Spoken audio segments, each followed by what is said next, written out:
Hello guys, नमस्कार। आप सभी का स्वागत अपने channel Shivnath CG Vyapam hub पर। मेरा नाम है विभोर कुमार श्रीवास्तव और आज हम देखने वाले हैं सीजी पुलिस प्री के एग्जाम में आए हुए मैथ्स के सारे क्वेश्चन का सॉल्यूशन, है ना। आज 29 जनवरी 2022 को एसआई का एग्जाम था प्री, जिसमें जितने भी मैथ्स के क्वेश्चन आए वो सबका सॉल्यूशन हम देखने वाले हैं। तो चलिए देखते हैं। पहला क्वेश्चन क्या है कि एक आदमी यात्रा पर निकलता है और कुल 5 घंटे 15 मिनट की यात्रा करता है। मतलब टोटल टाइम दे दिया, यहाँ पे टोटल टाइम कितना दे दिया है, 5 घंटे 15 मिनट। और दूरी का पहला आधा भाग उसने 60 किलोमीटर, मतलब दो पार्ट में दूरी कवर करता है ये, जिसका पहला भाग वो 60 किलोमीटर में कवर करता है और दूसरा भाग 45 किलोमीटर प्रति घंटे में की स्पीड में, है ना, किलोमीटर प्रति घंटे की स्पीड में। उसने कुल कितनी दूरी तय की है, मतलब हमको टोटल डिस्टेंस निकालना है, टोटल डिस्टेंस हमको निकालना है। तो आपको एक गोल्डन फॉर्मूला पता होगा इसकी, स्पीड इक्वल टू हमेशा डिस्टेंस अपॉन टाइम होता है। तो चलिए देखते हैं। ये जब हमको डिस्टेंस निकालना है, आधी आधी दूरी है, तो हम इसको x मान लेते हैं, इसको x मान लेते हैं। पहला आधा x और दूसरा आधा x, मतलब हमारी टोटल दूरी कितनी हो गई, टोटल दूरी हो गई हमारी, टोटल डिस्टेंस 2x। तो चलिए देखते हैं सॉल्यूशन इसका। तो पहली दूरी को वो 60 किलोमीटर प्रति घंटे से पार करता है और दूसरी दूरी को वो पार करता है 45 किलोमीटर प्रति घंटे से, 45 किलोमीटर प्रति घंटे से। और कितना टाइम लेता है, टाइम लेता है वो 5 घंटे 15 मिनट। 5 घंटे 15 मिनट लेता है, तो अपन इसको टोटल मिनट में कन्वर्ट कर लेते हैं, क्योंकि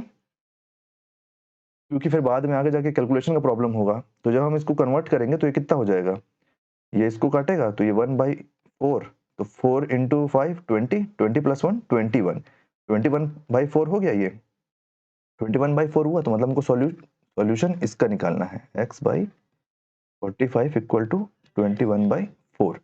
तो चलिए 45 और 60 का एलसीएम क्या हो जाएगा, 180 हो जाएगा, 3, तो ये हो जाएगा 3x और ये प्लस 4, तो ये हो जाएगा 4x = 21/4। ये हो जाएगा आपका 7x/180 = 21/4। अगर हम इसको यहीं से काट लेते हैं तो 7 3 21 और 4 से ये कटेगा, हाँ कटेगा। 4 4 16, 4 5 4 4 16, 4 5 आपका 20, 4 5 20 है ना, मतलब 45। जब 45 यहाँ के इससे क्रॉस मल्टीप्लीकेशन करेगा तो कितना हो जाएगा, x = 3 5 15 का 5 1, 3 4 12 + 1 35, x = 35 आया, मतलब आधी दूरी आई। आधी दूरी कितनी आई, आधी दूरी आ गई आपकी 135 किलोमीटर। और हमारे पास टोटल डिस्टेंस कितना है, टोटल डिस्टेंस है हमारे पास 2x।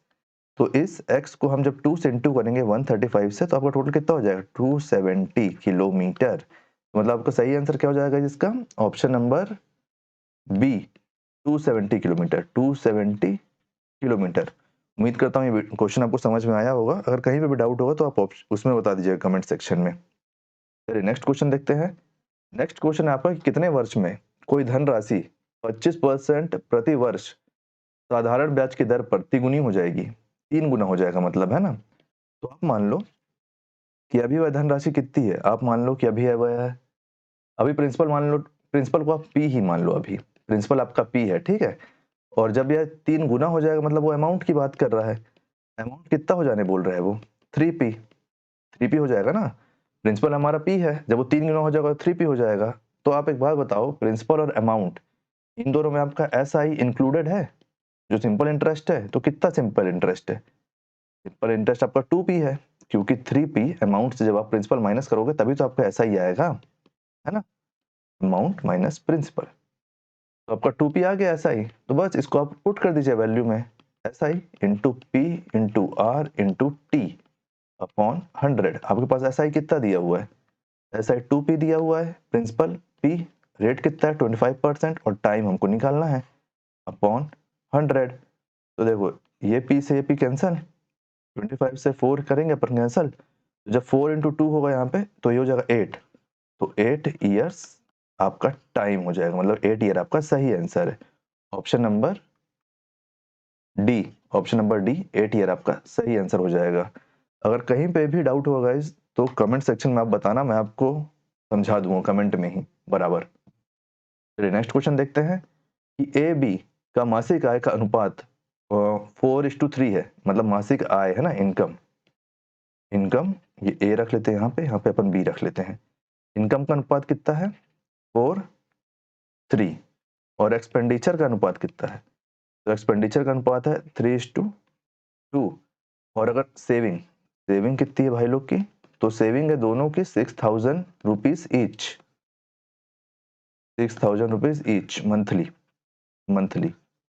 तो देखो इनकम को अपन मान लेते हैं x और एक्सपेंडिचर को मान लेते हैं अपन y। तो ए की मासिक आय कितनी है? तो चलिए सॉल्व करते हैं। ए की मासिक आय कितनी है? तो जब ए का इनकम है 4x माइनस एक्सपेंडिचर है 3y और 6,000 बचा रहा है, वहीं पे बी का कितना है? तो बी का इनकम है 3x माइनस 2y, ये भी 6,000 बचा रहा है। क्योंकि जब इनकम से एक्सपेंडिचर माइनस होगा तभी तो आपका सेविंग आएगा ना। तो देखिए इनमें तो कोई कॉमन है नहीं, काटने के लिए हमको क्रॉस मल्टीप्लिकेशन करना पड़ेगा। तो हम y से क्रॉस मल्टीप्लिकेशन करा रहे हैं 2 से और 3 से। तो जब 2 से इसको मल्टीप्लाई करेंगे ऊपर वाली इक्वेशन को, तो क्या हो जाएगा? ये हो जाएगा आपका 8x minus 6y equal to 2 6 12,000 हो जाएगा।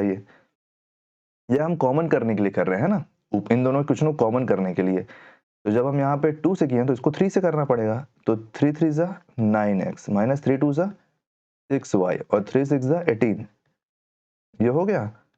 अब देखो आप यहाँ पे माइनस माइनस है, यहाँ पे प्लस प्लस है, यहाँ पे प्लस प्लस है, तो साइन चेंज करना पड़ेगा। तो ये माइनस हो जाएगा, ये प्लस हो जाएगा, ये माइनस हो जाएगा, प्लस माइनस कैंसल आउट। तो यहाँ पे क्या बचा? यहाँ पे माइनस 1x बचा क्योंकि 9 बड़ा है 8 छोटा है, और यहाँ पे माइनस 6,000। माइनस माइनस कैंसल, मतलब x की वैल्यू कितनी आई? 6,000। x की वैल्यू 6,000 आ गई। हमसे पूछा क्या है यहाँ पे? हमसे पूछा ए की इनकम। तो ए की इनकम मतलब 4x, तो 4x 6,000 को आप अगर 4 से इंटू कर दोगे तो आपके पास वैल्यू कितना आ जाएगी? 24,000। तो आपका सही आंसर क्या है? सही आंसर है आपका ऑप्शन नंबर बी, 24,000। अगर यहीं पे आपका अगर बी का मान था तो बी का क्या है? बी का 3,000 है, 3x है तो 3x, तो 3 इंटू अगर आप 6,000 करते तो 18,000 आपका आंसर आ जाता। 18,000 आपका सही आंसर आ जाता है ना। चलिए उम्मीद करता हूँ ये भी क्वेश्चन आपको समझ आया होगा। नेक्स्ट देखते हैं। नेक्स्ट है आपका, ये आपका स्ट्रीम बोट और स्ट्रीम का क्वेश्चन है कि शांत जल में एक नाव की गति 15 किलोमीटर प्रति घंटा है। शांत जल मतलब स्टिल वाटर। यदि धार की गति 5 किलोमीटर प्रति घंटा हो, मतलब करंट की स्पीड, करंट मतलब नदी वगैरह जो भी है, तो धारा के अनुकूल जाते हुए नाव 15 मिनट में कितनी दूरी किलोमीटर में तय करेगी? मतलब डाउन स्ट्रीम निकालना है, सॉरी डाउन स्ट्रीम निकालना है ना। तो चलिए एक चीज आप देखिए, यहाँ पे आपको क्या क्या जानकारी दिया हुआ है। तो यहाँ पे आपको जानकारी दिया हुआ है कि स्पीड ऑफ बोट की स्पीड दिया है। बोट की स्पीड कितनी दे दिया है? 15 किलोमीटर प्रति घंटा स्टिल वाटर में ना, शांत जल में। और स्पीड ऑफ करंट दे दिया है, करंट की स्पीड दे दिया कितनी? 5 किलोमीटर प्रति घंटा। और हमको डिस्टेंस पूछा है, the distance travelled by the boat 15 minute में पूछ रहा है, 15 मिनट में पूछ रहा है ना। तो डाउन स्ट्रीम है, डाउन स्ट्रीम के हमको क्या करना पड़ेगा? एक बात बताओ आप, मान लो एक नदी बह रही है, मान लो शिवनाथ नदी बह रही है हमारी, इस तरफ बह रही है ना, इस तरफ बह रही है, और शांत जल में कोई नाव है, तो जब ये नाव की स्पीड शांत जल में 15 है, तो जब ये नदी में उतरेगी, तो इसके विरुद्ध तो जाएगी नहीं। शांत जल की स्पीड है क्योंकि विरुद्ध का बताया नहीं, ये भी नदी के साथ साथ जाएगी, आगे बढ़ेगी। तो क्या आप ये चीज समझ पा रहे हो कि जो आपका स्पीड है नदी का, नदी जिस स्पीड से जा रही है उसी स्पीड में जब उसी तरफ जब बोट भी जाएगी तो इन दोनों की स्पीड प्लस हो जाएगी। तो डाउन स्ट्रीम में कितनी स्पीड हो जाएगी? स्पीड 20 किलोमीटर पर आवर हो जाएगी। ये समझ पा रहे हो आप? 20 किलोमीटर, क्योंकि नदी के बहाव के साथ साथ ही गति मिल जाएगी आपके नाव की भी डाउन स्ट्रीम में, जब नदी के बहाव में जा रहे हैं दोनों। तो यहाँ पे स्पीड क्या हो जाएगा तो यहाँ पे स्पीड हो जाएगा ना 20/60, क्योंकि 60 हम इसलिए कर रहे हैं क्योंकि हमसे मिनट में पूछा है, 15 मिनट में डिस्टेंस पूछा है ना। तो यहाँ पे स्पीड क्या हो जाएगी? 1/3 किलोमीटर पर मिनट, 1/3 किलोमीटर पर मिनट पूछा है। और आपको स्पीड का फॉर्मूला पता ही है, डिस्टेंस अपॉन टाइम। तो आपका डिस्टेंस का फॉर्मूला क्या हो जाएगा? ये इधर चले जाएगा, स्पीड इक्वल टू टाइम। तो डिस्टेंस इक्वल टू 15 मिनट, क्योंकि 15 मिनट आपको बताया है, 15 मिनट में निकालना है। और आपका डिस्टेंस कितना है? सॉरी स्पीड कितना है 1/3, 1/3 मिनट ले रहा है वो। तो आप कर लो इसको कैलकुलेट, ये d इक्वल टू 5, तो डिस्टेंस कितना हो जाएगा, डिस्टेंस हो जाएगा 5 किलोमीटर, डिस्टेंस हो जाएगा 5 किलोमीटर, मतलब option number b, option number b आपका सही आंसर हो जाएगा। इसको मैं एक बार और आपको बता देता हूँ ऐसे ही ऊपर, इसी ऊपर से, जिस तरफ नदी जा रही है अगर उसी तरफ शांत जल की रफ्तार की नाव को अपन डालते हैं, शांत नाव को, तो नाव भी उसी स्पीड में भागेगी। तो दोनों को स्पीड को हम प्लस कर दिए हैं, और प्लस करने के बाद हम उसको मिनट में कन्वर्ट कर लिए हैं। क्यों मिनट में कन्वर्ट कर लिए हैं, क्योंकि हमको मिनट दिया हुआ है यहाँ पे, टाइम में हमारी कैलकुलेशन सही हो इसलिए हम मिनट में कन्वर्ट कर लिए हैं, और फिर उन दोनों को इंटू कर लिए हैं, टाइम को और स्पीड को, तो हमारा डिस्टेंस आ गया है। अगर अभी भी समझ नहीं आया होगा तो आप मेरे को कमेंट में बताइएगा, मैं आपको समझा दूंगा, ठीक है। चलिए अगला क्वेश्चन देखते हैं कि कि एक इक्वेशन दिया हुआ है, ये किस संख्या से विभाजित होगा, पूर्णता विभाजित पूछा है ना, पार्शियल नहीं, पूर्णता। तो देखो 325 plus 3 to the power 26 plus 3 to the power 27 plus 3 to the power 28। अब अगर आप इसको खोलने जाओगे, मतलब इसको पूरा कैलकुलेट करने जाओगे तो बहुत टाइम लगेगा। एक काम करो, ये 25 सबसे ज्यादा है, इसके बाद वाले सबसे कम है इससे, तो आप इसको कॉमन निकाल लो। तो 3 टू द पावर 25 को जब आप कॉमन निकालते हो तो अंदर क्या बचता है, अंदर बचता है 1, यहाँ से क्या बचता है, 25 निकला है तो पावर 1, 25 निकला है तो पावर 2, 25 निकला है तो पावर 3, है ना। अब आप इसको सॉल्व कर सकते हो। तो 3 टू द पावर 25 इंटू क्या है, ये 1 है, ये 3 है, 3 टू द पावर ये 9 हो जाएगा, और ये हो जाएगा 27, है ना, 3 3 9, 9 3 27, 3 टू द पावर 25 इंटू ये कितना हुआ, ये हो गया 12, 12 एक 13, 13 और 27 40। ये पूर्णता विभाजित होना चाहिए। इन इन संख्याओं में से किससे पूर्णता विभाजित होगा, which one of the following will completely divide, इसको कौन डिवाइड करेगा। एक बात बताओ, इन दोनों को देख के आपको लग रहा है कि 11 से होगा, नहीं होगा, 40। देखो जैसे एग्जांपल के लिए मान लो 8 है, तो 8 किससे किससे डिवाइड होगा, 8 होगा 2 से, 4 से, पूर्णता डिवाइड होगा क्योंकि ये दोनों से गुणनखंड है। अब एक चीज देखो, आप ये 4 है, अगर मैं 4 को 2 भी लिख देता हूँ, इसको भी तोड़ देता हूँ, तो भी तो डिवाइड हो ही रहा है ना 2 से। तो वैसे ही हमको इसका गुणनखंड निकालना है, गुणनखंड इसका निकाल लेते हैं। तो 40 को अपन अगर और तोड़ते हैं तो 40 टूटेगा किसमें, 20, नहीं नहीं नहीं, 2 इंटू 20 में टूटेगा, 2 इंटू 20 ऑप्शन में है, नहीं है।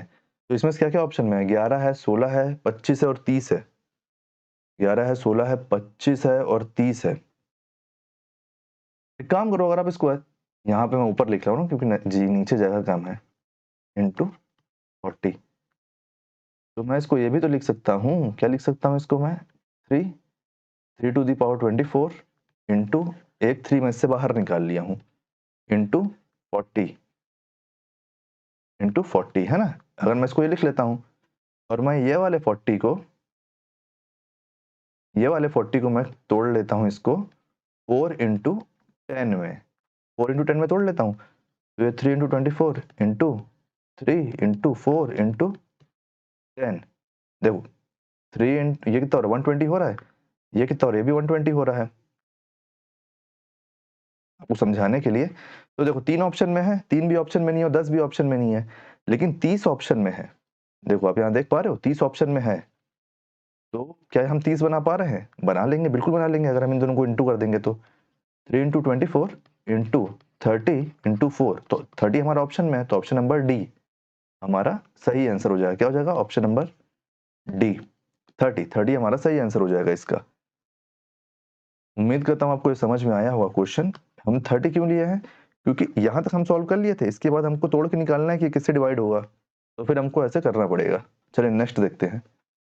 नेक्स्ट क्वेश्चन है आपका कि एक व्यक्ति किसी वस्तु को 15% लाभ पर बेचता है, एक व्यक्ति किसी वस्तु को 15% लाभ पर बेचता है, यदि उसने इसे 6% अधिक पर बेचा होता तो उसे 18% लाभ होता। व्यक्ति ने वह वस्तु कितने रुपए में खरीदी थी। आप मान लो कि सेलिंग प्राइस एक्स है, सेलिंग प्राइस एक्स है मान लो, ठीक है। हमको यहाँ पे क्या बता रहा है, अगर हम एक्स है सेलिंग प्राइस, 15% ज्यादा हम बेचा है ना, मतलब रेट क्या है 100 रुपए, 100 रुपए था, उसको 15% ज्यादा बेचा है। एक मिनट ना,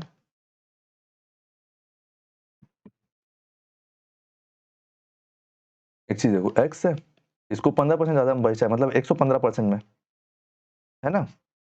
अगर इसी को ये बेचता कितने में, 15% ज्यादा में बेचा है, अगर इसको 18% ज्यादा में बेचा होता तो इसको 6 रुपए का फायदा होता। नहीं सॉरी सॉरी सॉरी, उल्टा हो गया ये, एक मिनट ना, एक मिनट, एक मिनट। अगर ये 6 रुपए ज्यादा में बेचा होता तो इसको 15% जो फायदा हो रहा है उससे सीधे उठ के इसको 18% का प्रॉफिट होता। मतलब कितने परसेंट बढ़ जाते, 3% बढ़ जाते, है ना। तो देखिए इसको हम कैसे अरेंज करेंगे, सारा खेल अरेंज करने का है, सारा खेल अरेंज करने का है। 15% में बेचा है, अगर इसको 6% ज्यादा हम बेचता, यहाँ जो रेशियो आएगा उसमें अगर हम प्लस कर देते हैं 6% अमाउंट, तो आपका कितना रुपए प्रॉफिट होता उसको, 118%, 118 रुपए होता, 18% प्रॉफिट होता। ये भी आपका एसपी है ओल्ड, और ये आपका न्यू एसपी बोल देता है इसको, है ना। तो चलिए देखते हैं इसको कैसे सॉल्व करेंगे। आप समझ गए ना कि ओरिजिनल एसपी है आपका एक्स, एक्स है, 15% बढ़ा के बेचा है, लेकिन 15% बढ़ा के बेचा है जितने में, अगर उसमें 6% वो और 6 रुपए अगर और जोड़ देता तो उसको टोटल 18% का प्रॉफिट होता। तो चलिए देखते हैं कैसे सॉल्व होगा। इसको इसमें इंटू कर लो, तो 115 अपॉन 100, ये एक्स है, ये भी एक्स है, तो एक्स को अपन इधर ले आते हैं, माइनस माइनस एक मिनट, हाँ नहीं नहीं चलो इसी में आप समझ जाना, ठीक है, मैं नहीं पलटा रहा हूँ। इक्वल टू, जब ये प्लस में है इधर आएगा तो किस में चले जाएगा, माइनस में चले जाएगा, -6 हो जाएगा, ये -6 हो गया, ऊपर लिख रहा हूँ यहाँ पे सॉल्व कर रहा हूँ, ठीक है।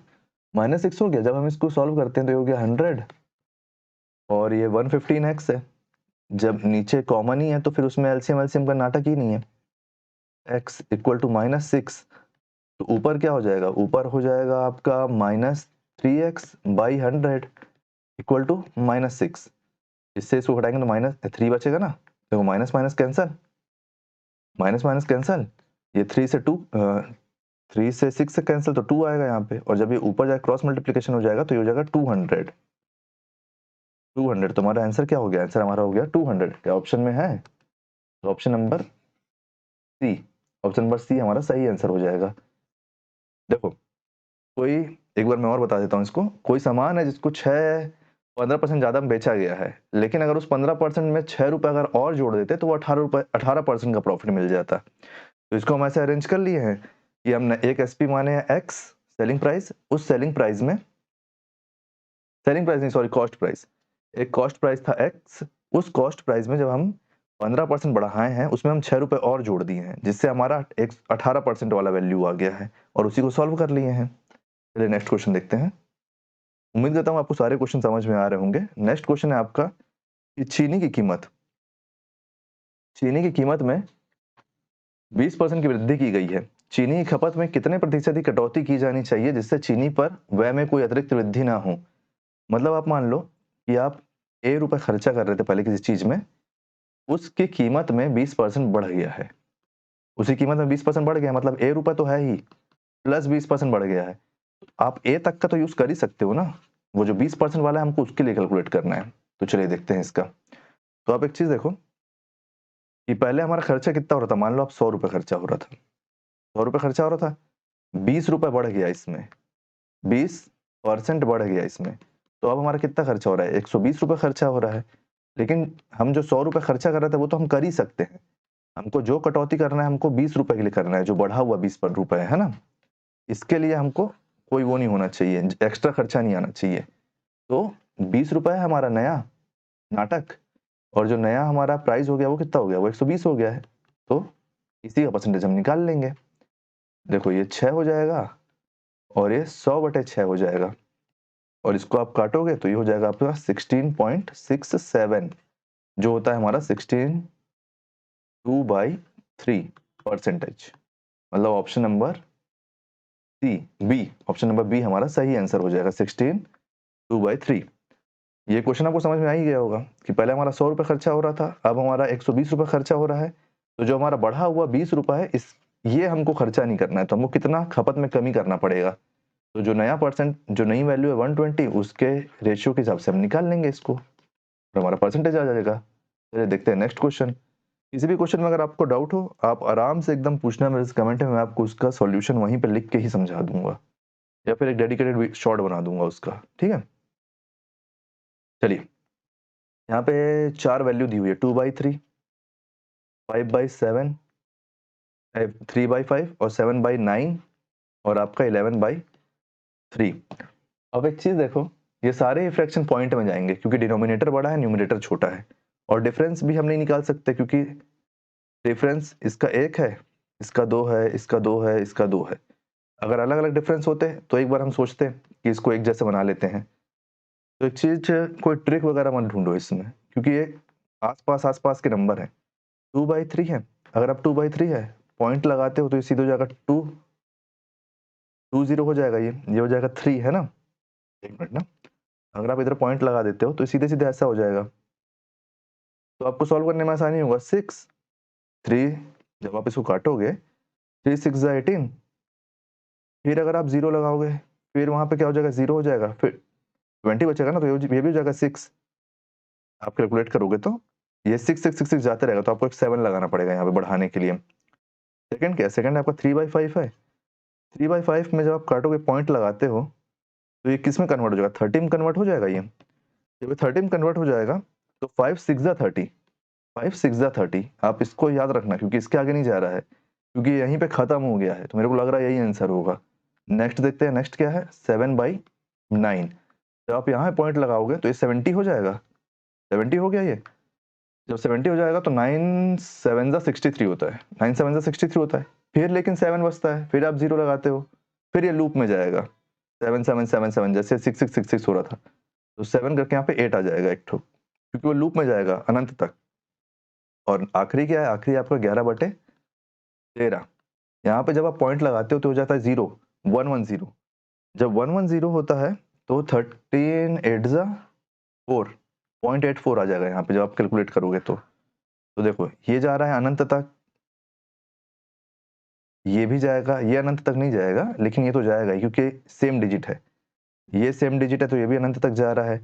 एक केवल यही है जो आपका एक बार में कट गया है, और अगर आप देख रहे हो सबसे छोटा भी यही है, आपसे लिस्ट पूछा है, यहाँ पे 6 6 है, अगर यहाँ 6 1 भी होता तो इससे बड़ा होता है, यहाँ पे 7 7 है, यहाँ पे 0.84 है, यहाँ पे 0.6 बचा, तो ऑप्शन नंबर सी हमारा सही आंसर हो जाएगा, 3/5।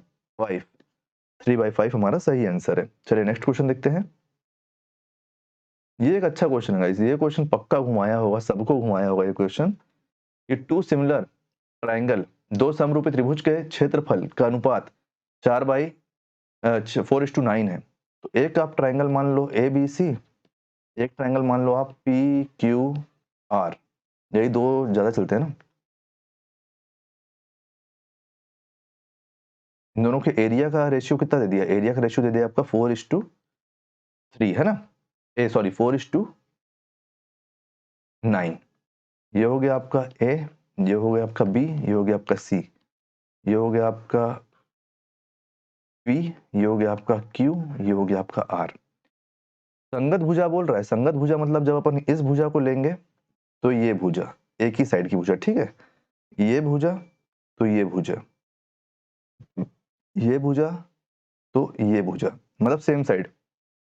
आप एक चीज देखो, दोनों का वो कंपैरिजन करने बोल रहे हैं अपने को, कि अगर ratio of area of two similar triangle is 4:9, then the ratio of the corresponding sides है ना, तो a b c upon p q r equal to, देखो ए बी है, पी क्यू है, तो a b by p q square, square आएगा यहाँ पे, है ना। जैसे मैं यहाँ पे पी क्यू, ए बी और पी क्यू लिया हूँ, अगर आप चाहो तो आप ए सी और पी आर भी ले सकते हो। ए सी अगर लोगे तो आपको पी आर लेना पड़ेगा साइड में, और अगर आप बी सी लेते हो नीचे वाली साइड तो आपको क्यू आर लेना पड़ेगा। ऐसा नहीं कि अगर मैं ए बी लिया हूँ तो आपको भी ए बी और पी क्यू लेना है, ए बी और पी क्यू लेना है ना। तो देखो ए बी सी का एरिया का रेशियो तो हमारे पास है 4:9, हमको करस्पॉन्डिंग साइड का निकालना है, तो ये a b upon p q है स्क्वायर में, तो इसके स्क्वायर को हटाने के लिए हमको क्या करना पड़ेगा, इधर भेजना पड़ेगा इसको, रूट को। तो जब हम रूट को यहाँ भेजेंगे तो 4:9 equal to a b upon p q, तो क्या हो जाएगा हमारा, a b upon p q हो जाएगा 2:3 जब ये बाहर आएगा तो। तो हमारे पास क्या रेशियो में आंसर आ रहा है? हमारा आंसर आ रहा है 2:3। क्या 2:3 ऑप्शन में है? 2:3 ऑप्शन में है, ऑप्शन नंबर ए ही है। तो ऑप्शन नंबर ए हमारा सही आंसर आ जाएगा। उम्मीद करता हूँ क्वेश्चन आपको समझ में आया होगा। ये इंपॉर्टेंट क्वेश्चन है, इसको आप आगे के लिए भी नोट कर लो। ये आगे आने वाले सभी क्वेश्चन में पेपर में आएगा, पटवारी वगैरह में भी। ये एक अच्छा क्वेश्चन है और ये हमारा आखिरी क्वेश्चन भी है। इस क्वेश्चन में देखो, मैं जानता हूँ इसमें मोस्टली लोग इसके पावर को खोल देंगे और फिर अंदर ही अंदर जीरो में खेलते रहेंगे क्रॉस करके, लेकिन वैसे में आपको दिक्कत भी हो सकता है, एरर मिस्टेक होने का ज़्यादा चांसेस है और टाइम भी ज़्यादा खाएगा। आप इसमें कॉमन निकालो। कॉमन कैसे निकालोगे? अगर आप एक चीज़ नोटिस कर पा रहे होगे कि यहाँ से एक जीरो यहाँ पे ज़्यादा है, इससे भी एक जीरो ज़्यादा है, यहाँ पे 3 है तो इससे एक जीरो ज़्यादा है, अभी मत खोलो पावर। आप इसको ऐसा करो कि आप नीचे वाले को ऊपर वाले जैसे सेम बना लो। कैसे बना पाओगे? ये रूट में है, मैं रूट नहीं लिख रहा हूँ, आप लोग समझ जाना कि रूट है, ठीक है? लिख के देख लेता हूँ, अगर दिक्कत नहीं हो तो लिख देंगे, रूट भी बना देंगे। देखो 0.01 है स्क्वायर प्लस 0.01 0.009 स्क्वायर। मैं डायरेक्ट लिख रहा हूँ ना यहाँ पे, ये एक जीरो है, इसको ऊपर वाला बनाने के लिए हमको क्या करना पड़ेगा? यहाँ नीचे नीचे हमको 1/10 से हटाना पड़ेगा। एक जीरो कम करने के लिए हमको क्या करना पड़ेगा? एक जीरो कम करने के लिए हमको नीचे हम इसको लगाएंगे, ये हो जाएगा ना ऐसा।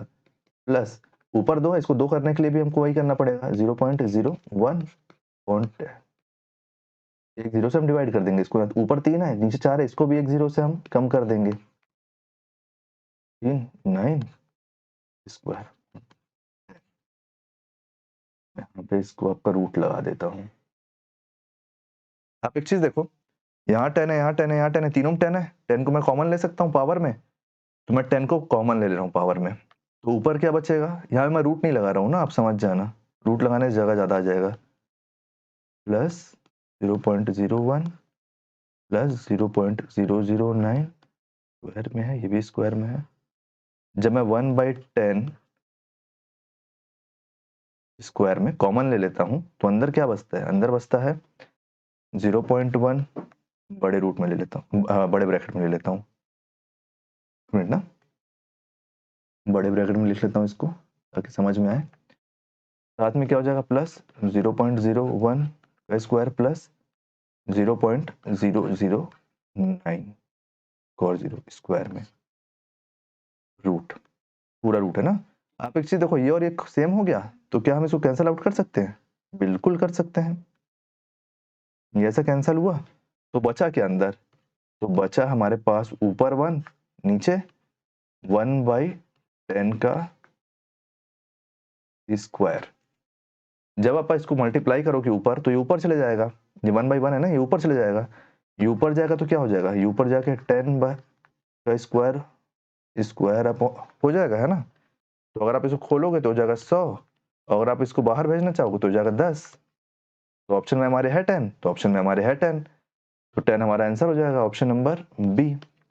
इसको हम यहाँ पे बना रहे थे इसलिए टाइम लग गया ना, तो ये आपका पेपर में बहुत ही जल्दी भरेगा इस तरीके से। और अगर आप रूट करके अगर पॉइंट में डेसिमल निकाल के ऐड करने जाओगे तो आपको बहुत टाइम लगेगा। उम्मीद करता हूँ गाइस कि वीडियो आपको पसंद आया होगा। ये इसमें हमने सारे मैथ्स के क्वेश्चन कवर कर लिए हैं। जिस भी क्वेश्चन में आपको डाउट होगा और अगर आपको वीडियो पसंद नहीं आया होगा, कोई भी दिक्कत होगा, अच्छा लगा होगा, तो आप कमेंट करके मेरे को बताना। अगला वीडियो मैं रीजनिंग के ऊपर लेके आऊंगा और फिर एक वीडियो लाऊंगा जिसमें इंग्लिश, हिंदी, जीके अपन सब कवर करेंगे। अगर आपको वीडियो पसंद आया हो तो वीडियो को शेयर कीजिए और चैनल को लाइक कीजिए, सब्सक्राइब कीजिए। Thank you.